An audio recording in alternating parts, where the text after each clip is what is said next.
تو میں یہ عرض کر رہا تھا کہ اللہ نے قرآن میں رمضان کے لیے 4 احکام خصوصیت سے بیان کرے، ایک پر اشارہ دیا ہے لیکن حدیث میں اس کی پھر وضاحت ہے۔ تو وہ 4 کام میں سب سے پہلا کام کیا ہے؟ بولو بھائی، روزہ۔ اس میں تو آپشن ہے ہی نہیں، وہ تو رکھنا ہی رکھنا ہے۔ دوسرا کام اللہ نے رمضان میں جس کا خصوصیت سے ذکر کیا ہے وہ ہے تلاوت قرآن۔ رمضان کا اور قرآن کا آپس کا بہت گہرا جوڑ ہے۔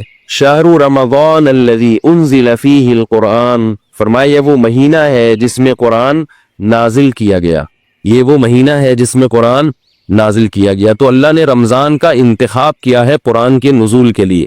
اسی وجہ سے رسول اللہ صلی اللہ علیہ وسلم نے اس مہینے میں تراویح کو مشروع کیا، تراویح کو، تاکہ اس میں قرآن پڑھا جا سکے۔ بعض جو متجددین کہہ رہے ہیں کہ تراویح کا نبی سے کوئی ثبوت نہیں ملتا، یہ جھوٹ ہے، غلط بات ہے 100%۔ تراویح سب سے پہلے کس نے پڑھی ہے؟ محمد صلی اللہ علیہ وسلم نے۔ 3 دن پڑھ کے چھوڑ اس لیے دی کہ فرض نہ ہو جائے۔ پھر صحابہ نے ابو بکر کے دور میں ہی شروع کر دی تراویح، حضرت عمر کے دور میں نہیں شروع ہوئی ہے، یاد رکھو۔ صحابہ پھر پڑھتے رہے ہیں، نبی کے انتقال کے بعد بھی پڑھتے رہے ہیں، کیونکہ اب فرضیت کا امکان ختم ہو گیا تھا۔ حضرت عمر نے صرف اتنا کیا ہے کہ مختلف ٹولیوں میں جو پڑھ رہے تھے ان کو ایک امام پہ جمع کیا ہے، کیونکہ نبی نے جو پڑھائی تھی وہ نبی نے، آپ اکیلے امام تھے اور باقی سب لوگ مقتدی تھے، تو حضرت عمر نے ان کو نبی کے نہج پہ اس تراویح کو حضرت عمر لے کر آئے ہیں۔ اور اس کو جو نیا کام کہا وہ اس لیے کہ ابو بکر کے دور میں ایک امام پر نہیں تھے، تو اس لحاظ سے وہ نیا ہے، حضرت ابو بکر کے دور کے لحاظ سے۔ سمجھنے بات کو؟ تو بعض لوگ کہتے ہیں تراویح کا لفظ قرآن سے دکھاؤ، حدیث سے دکھاؤ۔ تراویح کا لفظ حدیث میں نہیں ہے، تراویح کی نماز حدیث میں ہے۔ تو ہم نماز کو زیادہ فوکس کرتے ہیں، ناموں میں ہمیں الجھنے کی ضرورت نہیں ہے۔ آپ اگر تراویح کو کوئی اور نام دینا چاہیں تو ہمیں کوئی پریشانی نہیں، آپ اس کو صلاۃ اللیل کہہ لیں، رات کی نماز کہہ لیں، قیام رمضان کہہ لیں، تو بھی ٹھیک ہے۔ تو ناموں سے کیا ہوتا ہے؟ اور یہ تراویح ہم نے نام نہیں دیا، یہ اسلاف نے نام دیا ہے، تابعین نے نام دیا ہے تراویح کو۔ سمجھنے یہ نام اس نماز کو کس نے دیا ہے؟ اسلاف نے، کیونکہ یہ عام تہجد سے، عام معمول سے ہٹ کے تھی، تو انہوں نے کہا اس کا نام کوئی الگ سے ہونا چاہیے۔ بعض لوگ کہتے ہیں پورے قرآن میں تراویح کا لفظ کہیں نہیں ملتا، نہ حدیث میں ملتا، لہذا یہ بدعت ہے۔ بھائی نام تو بہت سی چیزوں کا نہیں ملتا، وہ عمل اگر ملتا ہے تو وہ دیکھو، نماز جو ہم پڑھتے ہیں، اس نماز کا پورے قرآن اور حدیث میں کوئی تذکرہ ملتا ہے؟ بولو نا، نماز کے لفظ کا کوئی قرآن و حدیث میں تذکرہ، بولو نا بھائی، نہیں ملتا۔ اب کوئی نماز دکھاؤ، نہیں ہے، نہیں تو ہم بھائی نماز نہیں ہے، صلاۃ تو ہے نا۔ 5 نمازیں جو ہم پڑھتے ہیں اس عمل کا ثبوت ملتا ہے، اس کو نام ہم کچھ بھی دیتے ہیں۔ عربی میں اس کو صلاۃ کہتے ہیں، قرآن نے اس کو صلاۃ کہا، اردو میں ہم اس کو کیا کہتے ہیں؟ نماز کہتے ہیں۔ تو نام چینج کرنے سے کچھ نہیں ہوتا، اگر وہ عمل ہمیں مل رہا ہے تو ہم اس کو اپنی آسانی کے لیے کوئی بھی نام دے سکتے ہیں۔ اب میں کہیں تقریر کر رہا ہوں، 5 نمازیں فرض ہیں، اب کوئی جناب پروفیسر صاحب اٹھ کے کہیں گے نماز تو قرآن میں کہیں ہے ہی نہیں، تو میں کہوں یہ جو فجر ہم نے 2 رکعتیں پڑھی ہے یہ ہے یا نہیں؟ کہہ رہے یہ 2 رکعتیں تو ہیں مگر نماز نہیں ہے۔ میں نے کہا پھر کیا ہے؟ وہ کہے تو صلاۃ ہے۔ وہ کہ اچھا بھائی، ناموں میں جھگڑا ہے، تم اس کو صلاۃ کہہ دو یار، ہم چونکہ اردو اسپیکنگ ہے، ہماری زبانوں پہ کیا چڑھا ہوا ہے؟ بولو نا، نماز چڑھا ہوا ہے۔ تو بھائی نبی صلی اللہ علیہ وسلم سے رمضان میں الگ سے جماعت کے ساتھ 3 دن تراویح پڑھانا ثابت ہے، لیکن اس کو آپ نے تراویح کا نام نہیں دیا۔ ابو بکر رضی اللہ عنہ نے بھی اس کو تراویح کا نام دیا، حضرت عمر نے بھی نام نہیں دیا، لیکن ایک نماز بہرحال اس کا وجود اور ثبوت ہو گیا۔ اب جب ہو گیا تو پھر اسلاف نے آسانی کے لیے اس کو الگ نام دے دیا، کیونکہ وہ الگ نوعیت کی نماز تھی۔ تہجد کی نماز جماعت سے نہیں پڑھی جاتی، نفل نماز میں لوگوں کو بلا کے اکٹھا کر کے اتنی بڑی جماعت قائم کرنا بدعت ہے۔ یاد رکھو، نماز میں جو کام نبی نے انفرادی کیا وہ انفرادی کرنا پڑے گا، اور جو اجتماعی کیا وہ اجتماعی کرنا پڑے گا۔ اجتماعی کو انفرادی اور انفرادی کو اجتماعی نہیں کر سکتے آپ۔ فجر کی 2 سنتیں جو نبی نے پڑھی ہے، اجتماعی پڑھی ہیں یا انفرادی پڑھی ہیں؟ بولو نا بھائی، انفرادی۔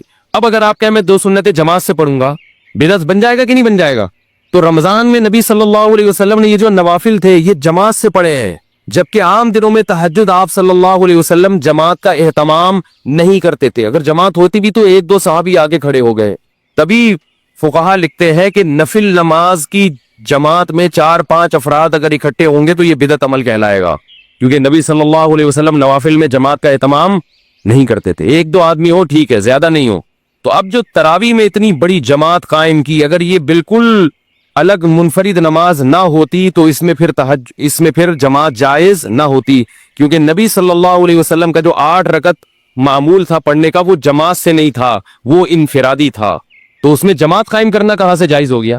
عجیب بات ہے کہ بعض لوگ جو ہے نا وہ تراوی کی رکعتیں بخاری سے لیتے ہیں اور نبی سے لیتے ہیں، اور جماعت کہاں سے لے رہے ہیں؟ حضرت عمر سے لے رہے ہیں، اور ان دونوں کو ملا کے ایک مسئلہ بنا رہے ہیں۔ وہی جب آپ جماعت حضرت عمر سے لے رہے ہیں تو رکعتیں بھی آپ کو کہاں سے لینی پڑیں گی؟ حضرت عمر سے لینی پڑیں گی، اور حضرت عمر نے یہ کہاں سے لی ہے؟ نبی صلی اللہ علیہ وسلم سے لی ہے۔ تو اب اگر کوئی کہنا ہے تراوی کا لفظ دکھاؤ تو وہ نماز دکھا دو، کہ نماز بھی تو صلاۃ تو ہے نا، تو آپ اسے کہے جیسے صلاۃ کو ہم اردو میں نماز کہتے ہیں، اسی طرح اسلاف نے اس مخصوص نماز کو جو رمضان میں جماعت سے پڑھی جاتی تھی، اسلاف نے اس کو تراوی کہنا شروع کر دیا۔ اگر آپ کچھ اور کہنا چاہتے ہو تو ہمیں کوئی اعتراض نہیں ہے، لیکن یہ نماز پڑھو آپ بہرحال اور اس کو مانو۔ اور اسلاف نے اس کو تراوی کہا کیوں، یہ بھی سن لیں، کچھ اور کہہ دیتے۔ یہ بھی بڑی ٹیکنیکل بات ہے، نوٹ کر لیں، نوٹ، یہ بڑی خاندانی باتیں ہیں، خاندانی۔ تراوی اس لیے کہا کہ اسلاف جو تابعین تبع تابعین جب یہ نماز پڑھتے تھے تو ان کا معمول تھا کہ 4 رکعتوں کے بعد آرام کرتے تھے، تھوڑا سا وقفہ کرتے تھے، تھکاوٹ دور کرتے تھے۔ کتنی رکعتوں کے بعد؟ 4 رکعت۔ تو اب 4 رکعتوں کے بعد ریسٹ، عربی میں ریسٹ کو استراحہ کہتے ہیں۔ کیا کہتے ہیں؟ استراحت ہوتا ہے نا، جلسہ استراحہ، استراحت۔ استراحہ اصل میں تھا استرواح، اور اس کے جو اصل حروف ہے نا وہ را، واو اور ہا ہے، رو۔ اسی سے مروحہ ہے، پنکھا، مروحہ، را واو ہا آ رہا ہے نا۔ پنکھا کیا کرتا ہے؟ ہوا پھینک کے آپ کو راحت دیتا ہے، بشرطے کہ چل رہا ہو۔ کہ اے سی والوں کی تو کوشش ہوتی ہے کہ نہ دے، اگر پنکھا چل رہا ہو تو آپ کو کیا دے گا؟ راحت دے گا، اور آپ کی طرف بھی ہو، ورنہ دوسرے والے کو دے گا، آپ کو ٹینشن دے گا۔ تو راحت سے نکلا یہ لفظ، صحیح ہے نا؟ تو ترویحہ راحت پہنچانے والی چیز، تو 4 رکعتوں کے کو کیا کہا جاتا تھا؟ ترویحہ، کیونکہ اس کے بعد وہ کیا کرتے تھے؟ راحت حاصل کرتے تھے۔ کیا حاصل کرتے تھے 4 رکعتوں کے بعد؟ راحت۔ اب ذرا بات سمجھنا، ترویحتن کی جمع ہے تراویح۔ ترویحتن کی جمع کیا ہے؟ تراویح۔ عربی میں جمع کم سے کم 3 افراد پہ بولی جاتی ہے، 2 کے لیے عربی میں الگ صیغہ ہے۔ دیکھو، رجل 1 آدمی، رجلانی 2 آدمی، رجال 2 سے زیادہ۔ رجل کیا ہوا؟ روزہ کیوں لگ رہا ہے آپ کو؟ ہمارا بھی روزہ ہے بھائی، بولے نا ذرا۔ رجل ہمارے بھی روزہ ہے، اب ہمارے سامنے یہ نہ بتائیں گے صرف آپ کو روزہ لگتا ہے، سب مسلمان ہیں۔ رجل 1 آدمی، رجلانی 2 آدمی، رجال بہت سارے، یعنی 2 سے زیادہ، وہ کہیں کچھ بھی ہو سکتے۔ ترویحتن 1 ترویحہ یعنی 4 رکعتیں، ترویحتانی 2 ترویحیں یعنی 8 رکعتیں، تراویح 8 سے زیادہ۔ پتہ یہ چلا کہ اسلاف کے دور میں 8 رکعت تراویح کا تصور نہیں تھا، ورنہ وہ اس کو ترویحتانی کہتے۔ تراویح آپ لوگوں نے قسم اٹھائی ہوئی ہے بھائی، جملہ مکمل کیا کریں۔ اگر وہ 8 رکعتیں کا معمول ہوتا اسلاف میں تو وہ اس کو ترویحتانی کہتے، تراویح نہیں کہتے۔ مصنف ابن ابی شیبہ کی روایت جا کے دیکھ لیں۔ اور مزے کی بات یہ کہ عربی میں جمع کی 2 قسمیں ہیں، ایک جمع قلت اور ایک جمع کثرت۔ جمع قلت کہا جاتا ہے 9 تک کے افراد، اور جمع کثرت اس سے بھی زیادہ۔ تو تراویح کا مطلب 3 ترویحوں سے زیادہ، 12 رکعتوں کو بھی نہیں کہہ سکتے آپ، الا یہ کہ اس میں تسامح سے کام لیں، ورنہ اصل کیا ہے کہ تراویح کا مطلب بہت سارے ترویح ہے، بہت سارے ترویح ہے۔ تو اس لیے کم سے کم تراویح کی مقدار، یعنی اس لفظ جو ہے نا یہ کم سے کم جن افراد پہ صادق آ رہا ہے وہ 12 رکعتیں کم سے کم، اور یہ لفظ بتا رہے ہیں کہ وہ 12 سے بھی زیادہ ہیں۔